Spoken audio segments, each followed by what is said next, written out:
Jokowi kaget KPK geledah rumah Ridwan Kamil, sebut bisa jadi pelajaran.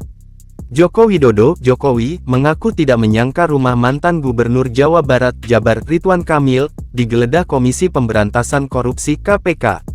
Penggeledahan berada di Jalan Gunung Kencana, RT 06 RW 06, Kelurahan Ciumbuleit, Kecamatan Cidadap, Kota Bandung, Jabar, pada Senin, tanggal 10 Maret tahun 2025. Rumah Ridwan Kamil digeledah KPK terkait kasus dugaan korupsi PT Bank Pembangunan Daerah Jawa Barat dan Banten (BJB).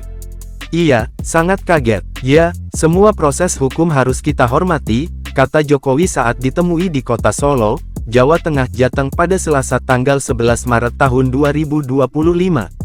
Adanya penggeledahan ini, Jokowi menilai kejadian ini bentuk pembelajaran bagi semua tokoh, termasuk penegakan hukum yang berlaku.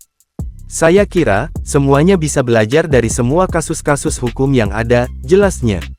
Disinggung soal adakah adanya prasangka hal tersebut saat Ridwan Kamil menjabat sebagai Gubernur Jabar, Jokowi mengaku tak mengetahuinya. Diberitakan sebelumnya, kasus ini muncul setelah Direktur Utama Bank BJB Yudi Renaldi mengundurkan diri. Yudi telah mengajukan surat pengunduran diri kepada manajemen Bank BJB pada Selasa tanggal 4 Maret tahun 2025, satu hari sebelum KPK memberi pengumuman soal dimulainya penyidikan. Pengunduran diri tersebut akan diputuskan dalam rapat umum pemegang saham tahunan RUPST, sesuai dengan anggaran dasar perseroan dan peraturan perundang-undangan yang berlaku.